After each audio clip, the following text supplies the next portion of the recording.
Hay algunas personas que admiten la nalgada educativa, incluso algunos psicólogos. O sea, una nalgadita tratando de hacerle entender al menor que no puede hacer cosas malas y que esas 2 nalgaditas significan que se le está corrigiendo. Sin embargo, en el ámbito del maltrato infantil, más de 2 nalgadas son consideradas maltrato. Porque más de 2 nalgadas no quieres educar, quieres lastimar, quieres castigar, quieres sacar tu coraje. Y hasta que se te calme el coraje, va a ser el número de nalgadas que le vas a dar. Una nalgada o un golpe en cualquier parte del cuerpo que deje huella, digamos enrojecimiento, un morete, es maltrato. Así de sencillo.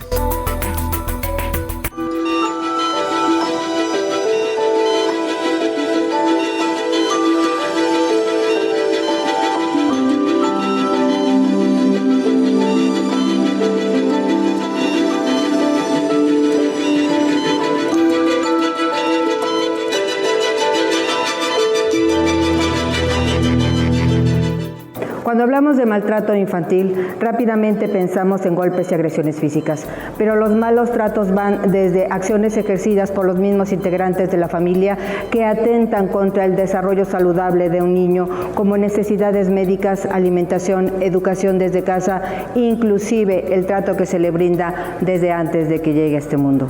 Violencia sexual y arrebatos agresivos que en el peor de los casos llegan a ser mortales. Los casos que se presentan con mayor frecuencia en esta unidad son por negligencia, descuido y falta de atención por parte de los padres a raíz de problemas familiares o económicos. Negligencia sería no cumplirle cualquier derecho que tiene el menor. Sin embargo, para hacer el diagnóstico de negligencia es bien sencillo.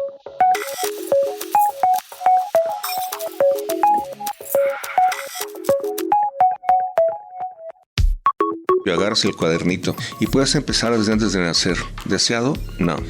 ¿Control prenatal? No. ¿Cuidado alimenticio de tu cuerpo mientras estás embarazada? No. ¿Consumo de tabaco? Sí. ¿Consumo de alcohol? Sí. ¿Consumo de drogas? Sí. ¿Le das pecho? No. ¿Tiene vacunas? No. ¿Está registrado? No. ¿No lo mandas a la escuela? No. Y así, haz una lista larga de negligencias. El diagnóstico es fácil. La segunda causa de maltrato comienza desde antes del nacimiento. Exponer al producto de la gestación a algún riesgo de enfermedad de transmisión sexual. Mientras estudiábamos un caso de quemaduras por maltrato, su mamá se nos desapareció unos días, se fue a aliviar, fue a parir. Pero luego nos enteramos que ella se había separado de su pareja. En una de esas volvieron otra vez a tener relaciones sexuales no protegidas, a sabiendas que su pareja tenía SIDA. Entonces estás poniendo al producto de la gestación en el riesgo de que tenga un SIDA congénito. Que la mamá sea víctima de violencia de género, víctima de violencia física, el abandono en la calle. Y por último, pues mujeres que tratan de abortar, que se golpean y que inclusive durante la entrevista nos dicen: no quiero tener al bebé.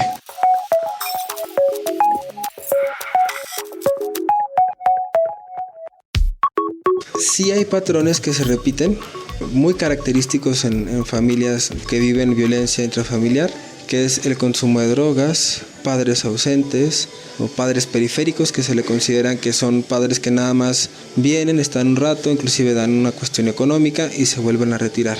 Periféricos vienen a maltratar y se vuelven a retirar del entorno del menor, del sistema en donde se encuentra el menor. Hacemos el primer abordaje, son entrevistas y la intervención psicológica.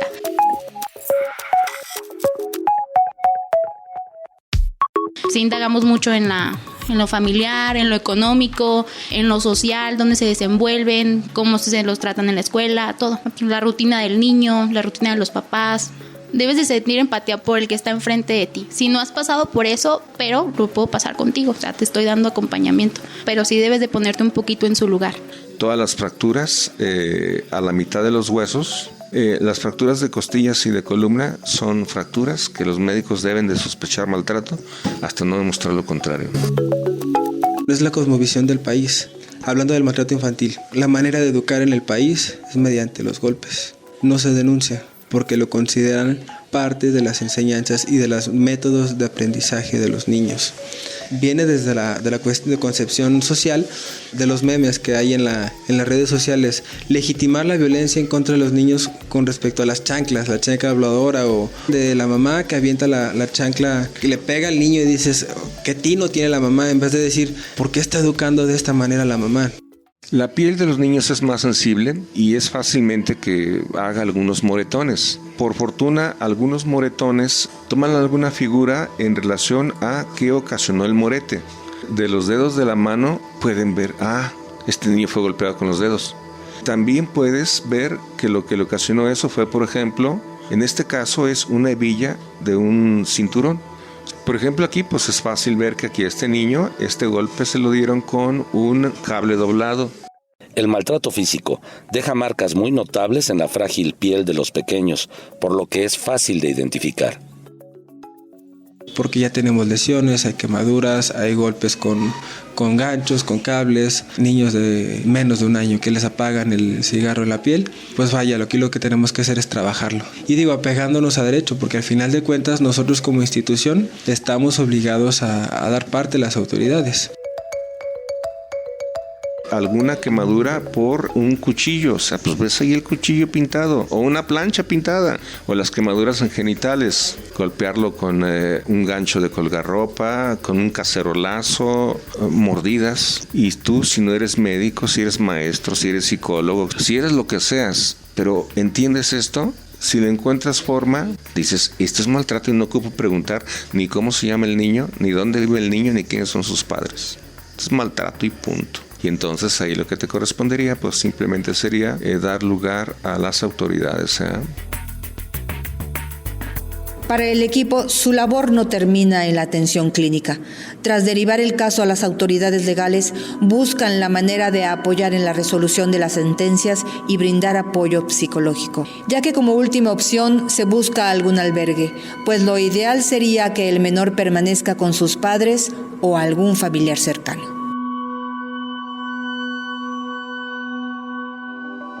El Grupo Multidisciplinario en Atención de Niños Víctimas de Malos Tratos del Hospital Civil de Guadalajara se instituyó en el año 2000.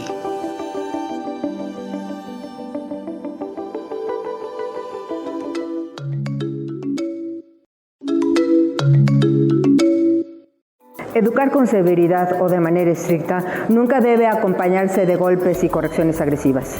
La paciencia y la tolerancia representan la manera adecuada para educar a nuestros hijos, platicar sus problemas y cuidar de ellos. Si percibimos que la situación sale de control, los especialistas siempre estarán dispuestos a ayudar.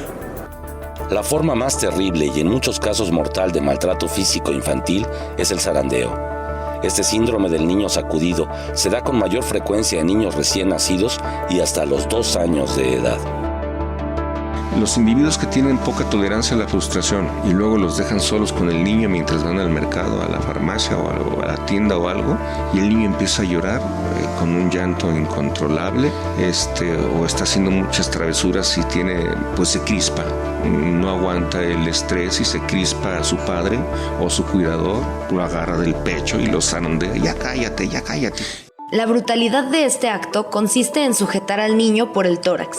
Son sacudidos tan violentamente que llegan a fracturar sus costillas. El cerebro golpea y rompe los frágiles vasos sanguíneos y provoca hemorragia cerebral en el pequeño. El movimiento se ejerce con tal fuerza que puede desprender el nervio óptico y entonces el niño terminará ciego. La fractura costal se presenta en un 20% de los casos, la hemorragia de retina en un 80% y el sangrado cerebral casi en un 100% de ellos. Si el médico detecta alguno de estos 3 síntomas, se tendrá que resolver a través de la entrevista y las contradicciones que lleguen a tener los padres. Porque mucha gente que hay niños zarandeados dice, lo que pasa es que el niño no respiraba y quise reanimarlo o lo sacudí para que volviera en sí. No, ahí es rítmico y es con menos fuerza y con menos aceleración. Entonces no, tampoco el aventarlos al aire y cacharlos, jugar con ellos al avioncito, hacerles machincuepas o marometas, nada. El 40% de los menores que sufren ese maltrato fallecen en cuestión de días o quedan secuelas como ceguera y limitaciones neurológicas que terminan por provocarles la muerte prematura en los siguientes meses o años. Niños que no duermen poquito, lloran y lloran con un maldito llanto que amenaza con romper el cerebro. Dan ganas de ahorcarlos, pero nada justifica. Aprende una cosa, no zarandees un niño. Los que sobreviven con secuelas y tarde que temprano fallecerán. En lo que llevo trabajando aquí, que son 5 años, aquí laborando en el hospital, hemos tenido nada más 3-4 casos de síndrome de Münchhausen por poderes.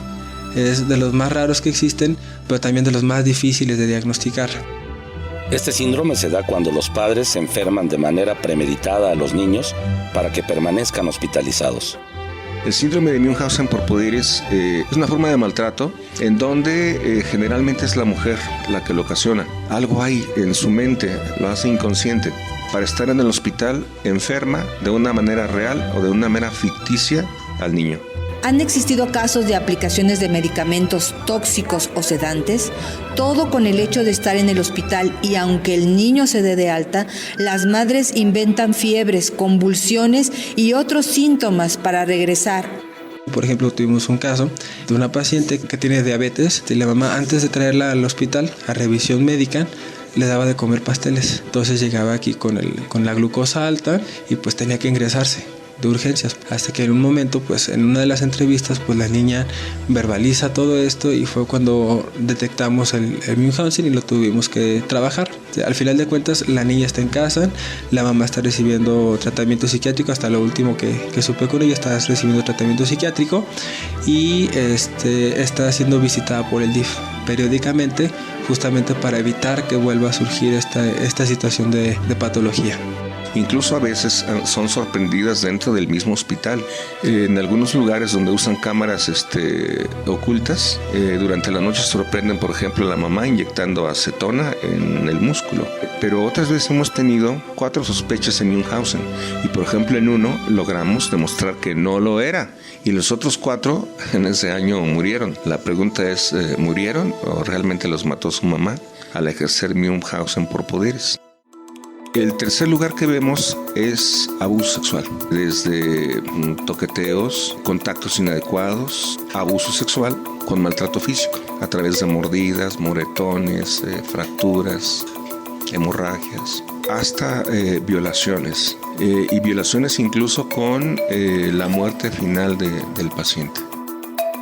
Es un tema bastante amplio el abuso sexual, porque tendríamos que revisar qué conductas se pueden considerar como conductas sexuadas apropiadas para la edad, pero al final de cuentas pues son algo que se espera.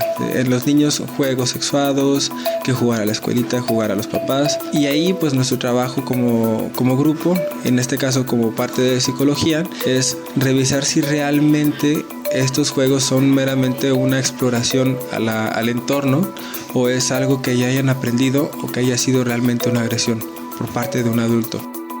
Ahí en esa pequeña área de ludoterapia, a través del juego y del dibujo, psicología se encarga de que un niño diga con el lenguaje corporal lo que no puede verbalizar. A lo mejor una niña de 4 o 5 años no puede verbalizar que está siendo abusada sexualmente. Entonces ahí mediante el juego, mediante dibujos, hacen dibujos sexualizados y pues ya los interpreta uno. Es que ¿cómo le voy a hablar a mi hijo de estos temas? ¿Cómo voy a dejar a mi hijo que se toque los genitales? Porque en muchas ocasiones cuando un niño se toca los genitales, ¿qué es lo primero que dice el papá? Quítate, eso es de cochinos, no lo hagas. Entonces, teniendo como referencia esto, si un niño es tocado, teniendo este aprendizaje que le dio el papá de que eso es malo, al momento en el que él es agredido por un depredador, jamás va a poderlo decir. Hay cosas de tu cuerpo que no pueden ser tocadas. Esto puede ser tocado por tu papá, esto no puede ser tocado por otra familia que no sea, por otra gente que no sea tus padres. Esto no lo puede tocar ni tu papá, ni ninguna gente, ni tu mamá. Por ejemplo, genitales, senos, sobre varias formas de cómo el niño podría irse blindando e ir entendiendo Muchas veces, inclusive estamos haciendo una investigación de cómo es la incidencia la correlación que existe entre el abuso sexual y la ideación suicida. Estamos viendo que hay muchísima relación con respecto a estos dos temas. Bueno, la prevención tiene que ser primaria, secundaria y terciaria. Y por desgracia lo que a nosotros nos toca es hacer prevención secundaria y terciaria. O sea, empezar a partir de que el niño ya fue maltratado. Y la prevención primaria puede empezar en cualquier momento. En la escuela, los maestros deberían hablar de maltrato. En la consulta médica pediátrica, en las consultas prenatales. En el Hospital Civil de Guadalajara fueron registrados 7 casos de síndrome del niño zarandeado tan solo en el primer semestre del 2018.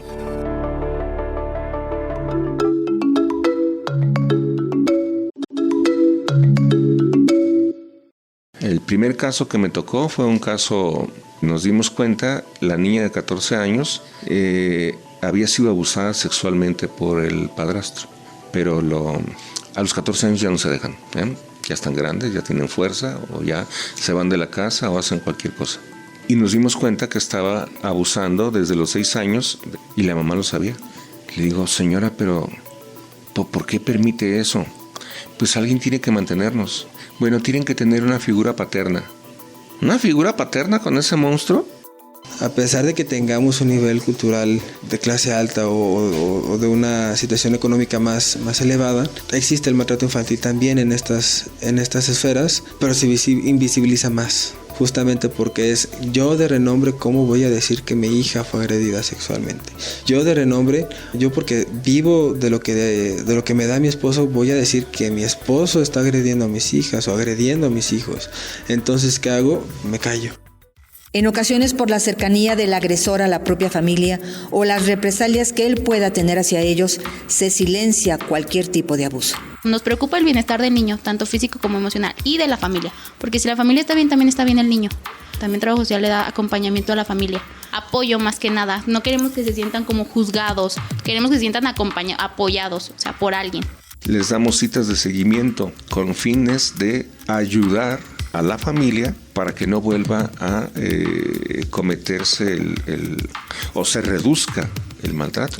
Nos comunicamos más que nada con DIF de los municipios y con la Procuraduría de Protección a niños y adolescentes por medio de teléfono, igual de correos, de llamada en llamada te vas hasta que consigues con quién. Les planteo todo el caso. Se hace un oficio, se narra todo, tal cual. En el oficio viene lo que abordamos en entrevista, lo que aborda psicología y si es necesario, pues lo que abordan los doctores en la exploración física. Se detectan tales factores de riesgo, o sea, es necesario, no sé, intervención asistencial, si es de un municipio que se le dé continuidad en el DIF o algo así. Si las redes familiares también no son de las más adecuadas, pues ahí ya nos basamos en lo que es con el DIF o en dado caso con Ciudad Niñez, que en este caso pues sería Ciudad Niñez, es lo equiparado a la Fiscalía de Protección de Niñas, Niños y Adolescentes. Ciudad Niñez es una institución que se dedica específicamente a abordar casos de maltrato infantil. Cuenta con personal especializado como psicólogos, médicos, pediatras, abogados e incluso Ministerio Público. Cualquier persona puede acudir y realizar una denuncia de manera escrita o hablada. Denunciar una sospecha de maltrato infantil no es acusar y por ende no vamos a la cárcel por denunciar algo, por sospechar de que este niño está siendo violentado. Por supuesto que no tengan miedo, infórmense. No es muy común que los mismos padres lleven personalmente al niño a este servicio del hospital, precisamente porque en muchos de los casos son ellos mismos los agresores silenciosos que conviven en el mismo núcleo familiar. Así que la principal vía por la que llegan los niños al área de maltratos es mediante interconsultas con médicos de otros servicios del hospital. Los médicos hacen su historia clínica, nos mandan a interconsulta diciendo el niño ingresa por una fractura de un brazo, vaya. Nos dicen que pues no está registrado y que le faltan vacunas y tiene 1 año. Entonces son varios factores de riesgo que tendrían que ser evaluados por nosotros. Desde que nos hacen una interconsulta nos dan permiso de hurgar en sus expedientes y de escribir en sus expedientes. Y ellos los dan de alta hasta que nosotros consideramos que el paciente puede ser dado de alta. Cuando no hay ningún delito que tenga que inmiscuir a las autoridades de una manera muy específica. Toda forma de violencia intrafamiliar, incluyendo maltrato infantil, tiene que ser reportada. ¿A dónde? Pues al Ministerio Público. El grupo lo que hace en estos casos es hablar a las autoridades para que ellos hagan su trabajo. Hay una lista larga de centros de rehabilitación, desde gratuitos hasta de poco costo, hasta de costos muy altísimos. ¿Qué te acomoda? Tu familia quiere separarse de ti, porque dice que cuando consumes alcohol eres un demonio, pero dicen que cuando no consumes alcohol o drogas estás muy bien, eres un buen padre. Pues déjalo, métete en un centro de rehabilitación. Hay casos médico-legales que, aparte de ser reportados, tienen que ser denunciados. Y muchos de esos casos, por desgracia, pues el padre tiene que caer en la cárcel, o por desgracia, el niño tiene que ser separado de la familia. ¿Por qué? Porque no hay algún soporte, no hay ningún familiar o no hay nadie que le pueda garantizar los derechos a ese niño. Y dejarlo en manos de sus padres o de su madre o de su padre es un riesgo para la vida y la seguridad del paciente. Dejamos el caso en manos de la fiscalía. Ahí se cierra nuestro círculo y ya se encargarán de buscar algún familiar a quien entregarlo, y si no hay a quien, pues entonces seguramente lo mandarán a algún albergue y lo someterán a la posibilidad de adopción. Primero a nivel regional, luego a nivel local, luego a nivel nacional, luego a nivel internacional incluso. Es una sensación bien, o sea, que puedes ayudar al otro.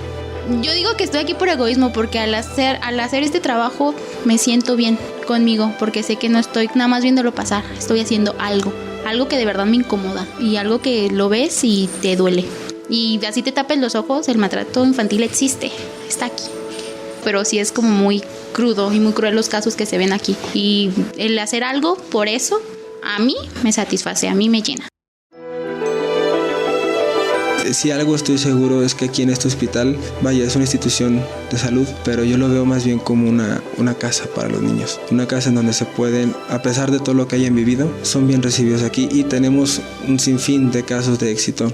Hay otros que lastimosamente, pues, por circunstancias de enfermedad y demás, poco se puede hacer, pero en la mayoría tenemos la certeza de que sí. Y al menos aquí en el hospital me quedo con un buen sabor de boca sabiendo que los niños los que hemos abordado están en buenas manos. La calidad de vida y el camino de aprendizaje de un niño depende de muchas personas. Su desarrollo es integral, pues todos los rubros de su vida deben estar en armonía y las personas a su alrededor deben contribuir al crecimiento saludable, tanto físico, mental y social. Aprendamos a identificar conductas de riesgo y comencemos por nuestra propia familia. En la actualidad hay varios factores que llevan a desestabilizar la relación, pero recordemos que para un niño es de vital importancia tener ejemplos de vida. Así es que trabajemos en ello para que efectivamente los niños de hoy sean adultos ejemplares.